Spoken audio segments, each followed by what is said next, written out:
For the record, I am the flesh and breathing man. All right. Well, I'm glad you're breathing. So, For the record, I wanted to make it known that I'm here on special appearance under threat, duress, and coercion. I need to know the jurisdiction this court is operating under. so have a seat. Do you understand? Yes or no? I do not understand. All right. Do you understand what it means to take a seat?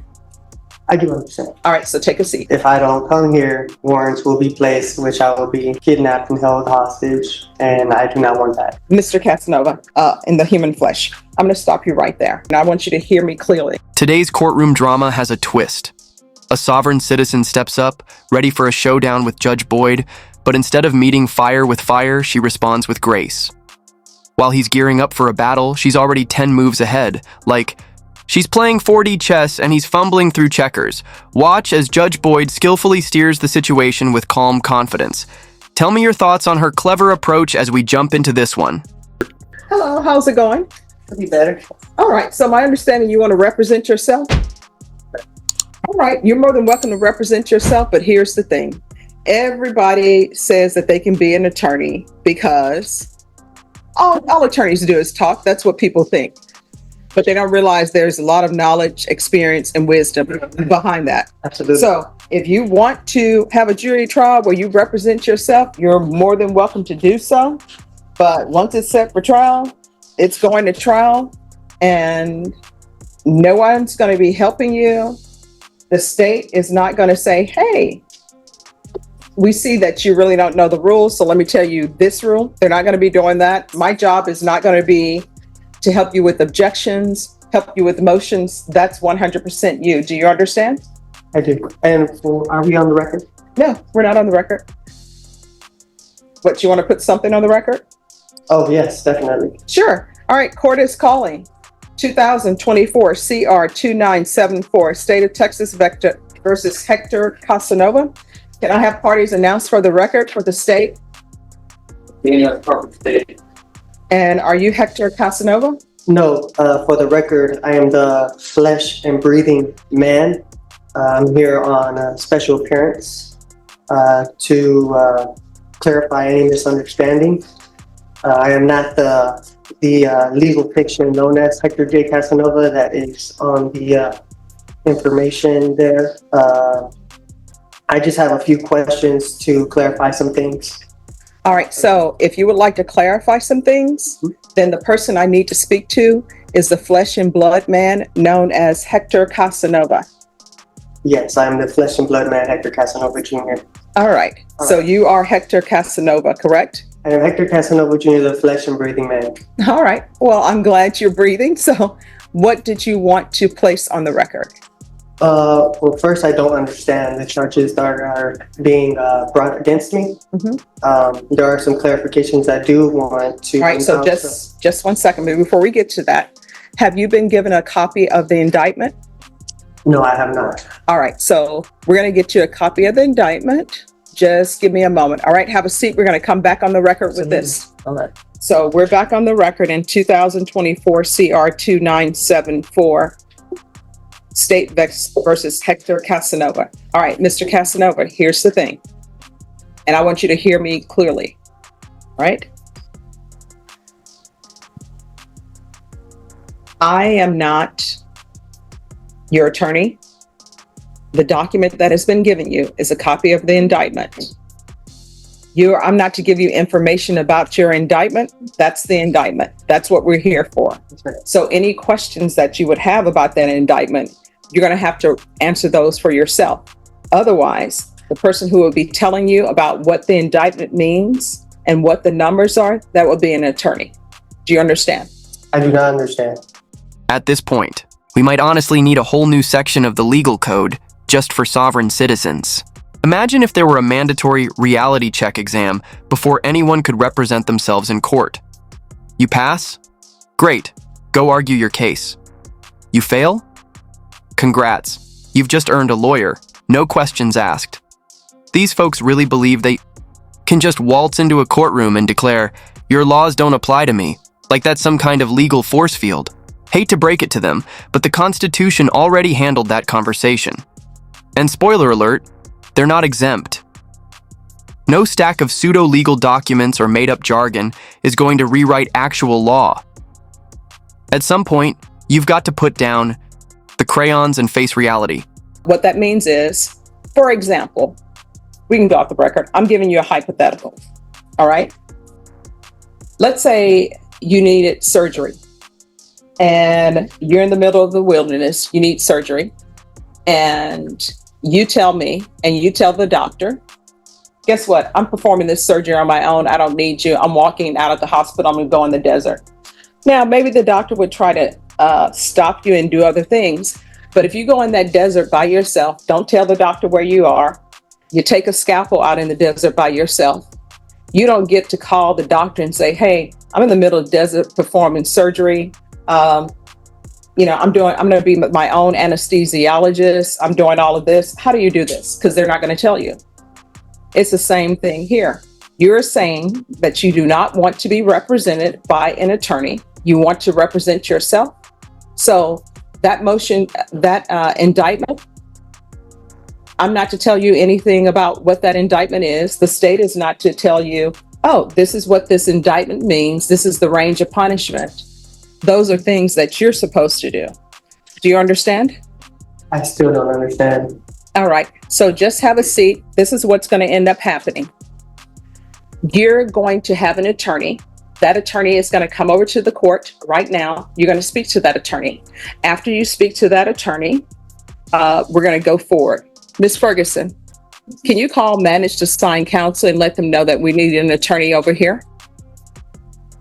And that attorney will talk to you. That attorney will tell you what that indictment means. That attorney will tell you the range of punishment. Do you understand? I still don't understand. All right. Well, I don't know how I can further make you understand. Are we on the record? Yeah. All right. Norma, get someone from manage to sign counsel here, please. All right. Just have a seat and we're going to have an attorney come down. All right. I would like to ask some questions on the record, if I may, while I have your time here. Oh, no. Let me just tell you, you'll have my time till 5 o'clock because that's how long we're here. What is going to end up happening is an attorney from manage to sign counsel is going to come down. Do you understand? I do not understand because I don't feel like I am needing an attorney because I'm here to represent myself as the flesh and breathing man, Hector Casanova Jr. Let's see.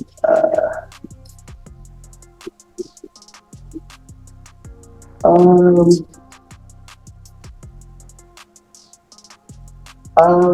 right. So let the record of the court show that I, Hector Casanova Just one Jr. second. We're Just one stop. Yes, sorry. All right. We're on the record. So what did you want the record to reflect? So let the record of the court show that I, Hector Casanova Jr., the accused in this criminal action, has asked the court to divulge the nature and cause of the accusation upon the authority of the Sixth Amendment, and that this court has failed in its duty to inform me of the nature and cause of this action. This guy just keeps digging, and fast. The judge has laid out the charges plain as day, but he's still clinging to the act, pretending he's clueless, as if buying time will somehow make his sovereign citizen routine magically work. Spoiler, it won't. It's just getting awkward now. He's acting like ignoring reality somehow bends it in his favor, despite holding the indictment in his hands. And let's not overlook the obvious. Lying in court? That's perjury. And perjury is no joke. The judge has been more than fair, walking him through every step, but he's flat out refusing to acknowledge the facts. This isn't a good look. She's done everything short of drawing him a diagram, yet he's still stuck on repeat. I don't understand. Even after being told a lawyer is on the way, he doubles down on the sovereign citizen buzzwords, calling himself a flesh and breath man and demanding an explanation for charges he already received. At this point, he's not confused. He's committed to the bit. Furthermore, let me let the stop record you. also show. Mr. Casanova, let me ask you a question. Have you been given a copy of the indictment? I believe so, yeah. All right, so let the record reflect that Mr. Casanova has been given the copy of the indictment. And the copy of the indictment, it tells him what he is charged with. You may continue. Now, these charges, are they civil? Is this a civil charge or a criminal charge? All right, that is something that if you had an attorney to represent you, they would be able to tell you. What the court can tell you is that you are in a felony court and this is a criminal court. Okay. So, this being a criminal, let the record of the court show that the action against me is criminal action. My following question would be, the Constitution grants this court two types of criminal jurisdiction.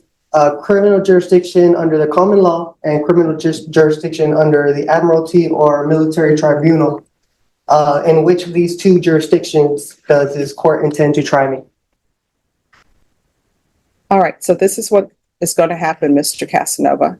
Someone from Managed Assigned Counsel is going to come over and you can speak with them or not speak with them. But the questions that you are asking the court are not, some of them are not in any shape, form, or fashion related to the fact that you're in a criminal district court. Do you understand? I do not understand. Okay. But I don't think you'll be violating your oath of office if you did your duty under the Constitution. I am not seeking legal advice. What I want to know is legal intent. Mhm. I have the right to appear as myself in my own person without a licensed attorney. In order to intelligently defend myself, I need to know the jurisdiction this court is operating under. Mhm. Let's see. So therefore, will you please answer the question so that way this court is properly identified? All right, you're in the 187 District Court. It's a criminal court. You're on the 4th floor. Thank you. This Constitution grants this court two types of criminal jurisdiction.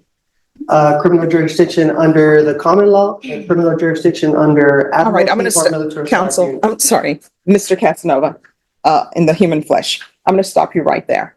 What is going to end up happening, I want you to hear me clearly. An attorney is coming over for Managed Assigned Counsel, period. That's it. So have a seat. Managed Assigned Counsel will come over. Do you understand? Yes or no? I do not understand. All right. Do you understand what it means to take a seat? I do understand. All right. So take a seat. Yes, ma'am. Thank you. It's crystal clear by now. This guy isn't confused, he's just stalling. But the judge? She's not having any of it. The wheels of justice are turning, with or without his cooperation. He's already been told, plain and simple, what he's being charged with. But instead of listening, he's doubling down on the Sovereign Citizen Act, as if dragging things out will somehow change the outcome. Spoiler, it won't. He's putting on a performance like he's in a courtroom drama, pretending the facts don't apply to him. But here's the thing. Lying under oath is perjury, and that's not some imaginary charge he can talk his way out of. The judge has already entered the indictment into the record, which means he's officially on notice. Still, he's out here asking if his charges are civil or criminal, something any halfway decent lawyer could explain. If only he'd let one speak. At this point, he's flipping through the Sovereign Citizen playbook like it's gospel, muttering about common law and admiralty jurisdiction like he's cracked some ancient code. But the judge isn't budging. She's already told him straight up, this is a criminal court, no secret loopholes, no magic phrases, just law. And it's catching up to him. Fast. I've informed him that I'm here, to help him in whatever he needs help with. Mhm. He's going to consider what help he thinks he might need from me, and I know he wants to put something on the record. Okay. All right. And so you'll be appointed as standby Yes. counsel then? I've kind of explained my role and what that means and how I can help him with something as simple as e-filing or that type of thing. So, All right. We're going to go back on the record in 2024 CR 2974, State versus Hector Casanova. Mr. Casanova, if you'll come forward. Yes.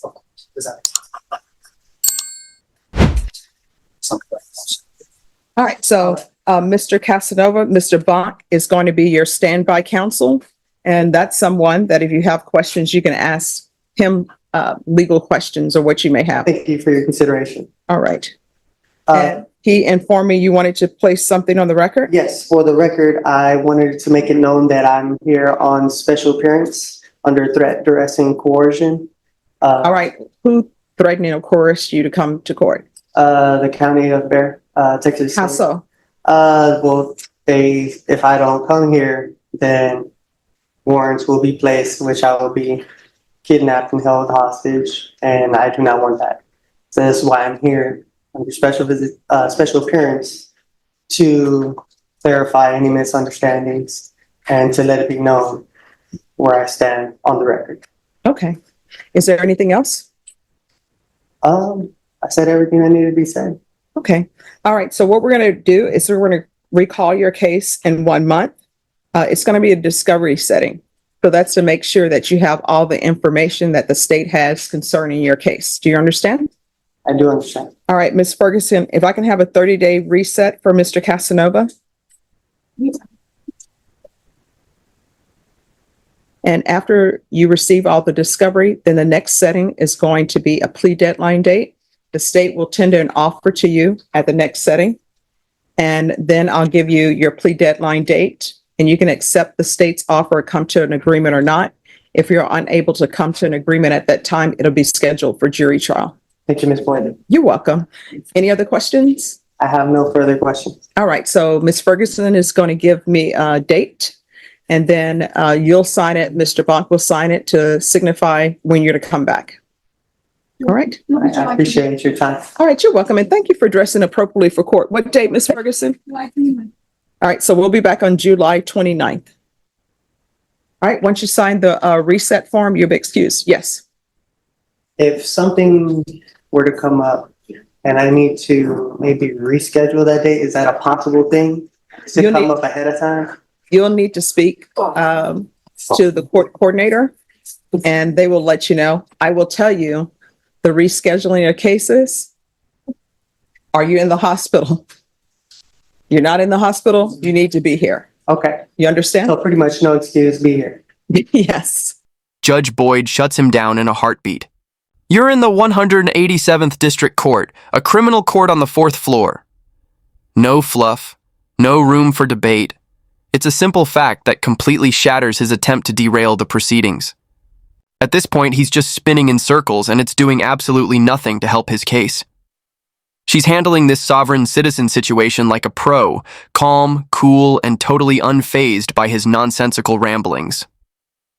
While he's busy, talking about special appearance under threat, duress, and coercion, she stays laser-focused on moving the process forward, shutting him down every step of the way. The real kicker? He actually believes he's in control, when all along, Judge Boyd is quietly leading him into every legal trap. She's got patience, but she's firm, letting him blabber while making sure the court stays on track. By appointing standby counsel, she gives him just enough rope to hang himself, ensuring he can't claim he wasn't offered legal help, all while keeping his antics from wasting any more time. In the end, it's a masterclass in courtroom control. She sets the discovery hearing and keeps everything moving smoothly. No drama, no fuss. Honestly, it's impressive. What do you think? Is this the best way to handle sovereign citizens? Let's dive back in and see how it all plays out.